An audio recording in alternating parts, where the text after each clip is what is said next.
Les obélisques pharaoniques sont devenus célèbres dans le monde entier et les anciens Égyptiens se distinguaient par leur construction. Aujourd'hui, ils enchantent le monde par leur beauté, leur splendeur, leur originalité et leur joie, au point qu'ils sont devenus un symbole de l'Égypte ancienne. Dans l'Antiquité, l'obélisque était un symbole du soleil sacré descendant du ciel, représenté par son sommet pyramidal. Ainsi, l'obélisque avait une dimension religieuse liée à la doctrine du soleil. Les touristes viennent du monde entier pour le regarder, c'est vraiment incroyable. Que sont les obélisques pharaoniques? Comment a-t-il été construit? Que symbolise-t-il?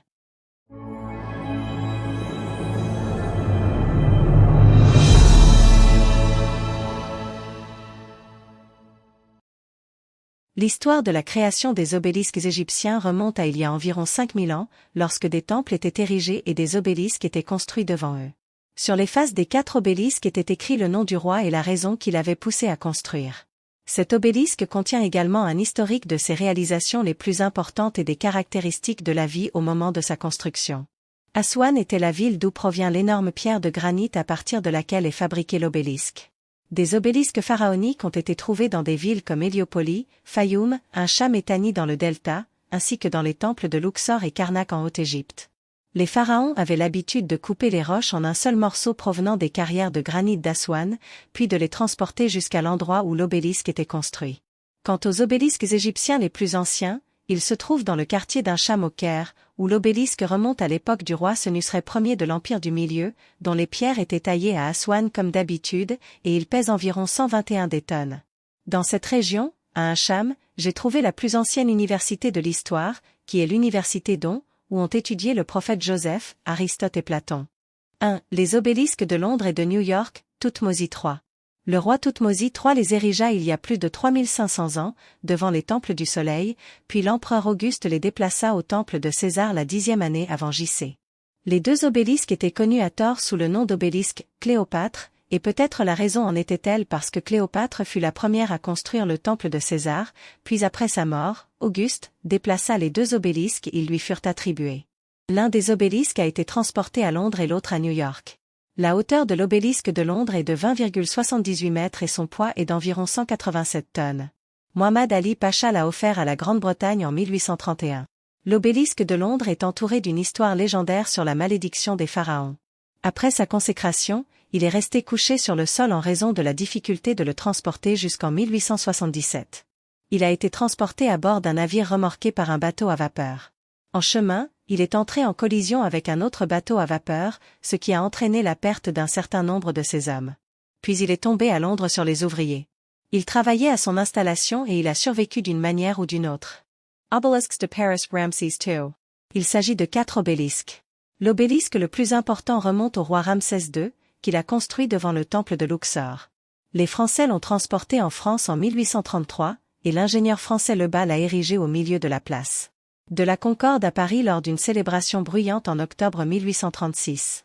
L'obélisque égyptien se trouve encore aujourd'hui au milieu de la place française, debout avec le texte hiéroglyphique écrit dessus, Ramsès, le conquérant de tous les peuples étrangers, le maître de tous ceux qui portaient une couronne, le guerrier qui a vaincu des millions d'opposants et d'ennemis et à l'autorité duquel le monde entier s'est soumis, reconnaissant sa puissance invincible. 3 autres obélisques ont été déplacés à Paris avant l'obélisque de la Concorde, l'un au milieu de la place de Lontablu a été déplacé avec Napoléon pendant la campagne de France, le 2e à Vincennes et le 3e à Arles. Plus petit en termes historiques et en taille que l'obélisque de Ramsès II. Obélisque de Constantinople, Thoutmôsis III. Il s'agit de l'un des 7 obélisques du roi Thoutmôsis III, transporté de Thèbes par l'empereur Théodore, et il s'agit en fait de la partie supérieure d'un obélisque de longueur similaire à l'obélisque du Latran à Rome. Les inscriptions gravées sur ses côtés disent « Des nouvelles de la terreur, le Seigneur de la victoire se lève sur tous les pays, qui a fait atteindre ses frontières jusqu'aux extrémités de la terre et aux sources du Nil, à la tête d'une grande armée, menant d'un grand massacre. » Obélisque d'Italie. Obélisque du Latran, Thoutmôsis IV. Thoutmôsis IV fut le seul roi à avoir érigé un seul obélisque, considéré comme l'un des plus hauts obélisques égyptiens, atteignant une hauteur de 30,70 mètres. Il fut transporté à Alexandrie en 330 après J.C. et de là à Byzance. Et plus tard à Rome, où il s'installe à son emplacement actuel, devant la basilique de San Giovanni à Rome. L'obélisque du Vatican, Amenhotep II, il mesure 25,5 mètres de haut, soutenu par des lions de bronze et une croix au sommet. Il est situé sur la place Saint-Pierre. Il se trouvait dans la ville d'Héliopolis, la capitale de l'Égypte, avant lui. A été transféré à Rome. Obélisque de Flaminio, Vili, Ramsès II, sa hauteur à la base est de 36,5 mètres et il est situé sur la place Popolo. Il a été transporté d'Héliopolis à Rome. L'obélisque Solari, Paps Antiqui, sa hauteur à la base est de 33,97 mètres et se trouve sur la Piazza Montecitorio. Il a été ramené de son emplacement d'origine à Héliopolis par Auguste en l'an 10 avant JC et a été retrouvé au XVIe siècle. Obélisque de Dugali, Ramsès II, il mesure 6,34 mètres de haut et se dresse dans les bains d'Icoltien. À l'origine, c'était l'un des deux obélisques similaires d'Héliopolis, et l'autre se trouve maintenant dans le célèbre jardin de Boboli à Florence, en Italie, et a été transféré au temple d'Isis à Rome. Obélisque de Machuccio, Ramsès II, il mesure 6,34 mètres de haut et 14,52 mètres de haut à la base. Il est situé sur la place de la Rotonde. À l'origine, c'était l'un des deux obélisques similaires du temple du bouclier d'Héliopolis qui ont été apportés à Rome, et l'autre fut transféré au temple d'Isis à Rome. Obélisque de Matiano, Ramsès II, il mesure 12,33 mètres de long à la base et est situé dans la Villa Clemontana. C'est l'un des deux obélisques qui se trouvait dans le temple du dieu Ra à Héliopolis avant que l'autre ne se sépare et s'installe dans le temple de Isis à Rome. Obélisque de Minervio, il mesure environ 5,47 mètres de haut et 12,69 mètres de haut à la base. Il est situé à Santa Maria sopra Minerva. C'est l'un des deux obélisques similaires dont l'emplacement d'origine est dans la ville de Sieh, sur la rive ouest de le Nil. Obélisque trouvé sur le territoire égyptien. Il y a actuellement 13 obélisques en Égypte. Mais ce n'est pas tout ce que la civilisation égyptienne antique a produit, car une grande partie de cette production a été soumise au transport et à la contrebande à différentes époques, depuis l'occupation romaine jusqu'au XIXe siècle. Les obélisques sont répartis sur la place Tahrir, dans le parc Andalus, au terminal de l'aéroport du Caire, au musée égyptien et dans la capitale administrative, et tous sont copiés. Obélisque de la reine Hatshepsut. Il est situé dans le temple de Karnak à Luxor. J'ai écrit sur ce problème. Elle se déclara reine du pays, mais elle laissa les deux obélisques sans inscription, puis elle les grava 13 ans après sa résidence, alors qu'elle aurait pu les graver comme elle le voulait lorsqu'elle devint reine légitime après la mort de Toutmosis II. Elle grava son nouveau nom, ses titres et sa lignée du dieu Ra sur leurs 4 façades.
Au final, je vous remercie pour votre suivi et votre intérêt. Je vous demande votre avis sur ce que vous n'aimez pas dans la chaîne afin d'éviter ces défauts dans la prochaine vidéo et présenter tout ce qui est amusant pour vous. Merci et j'espère que vous vous abonnez à la chaîne.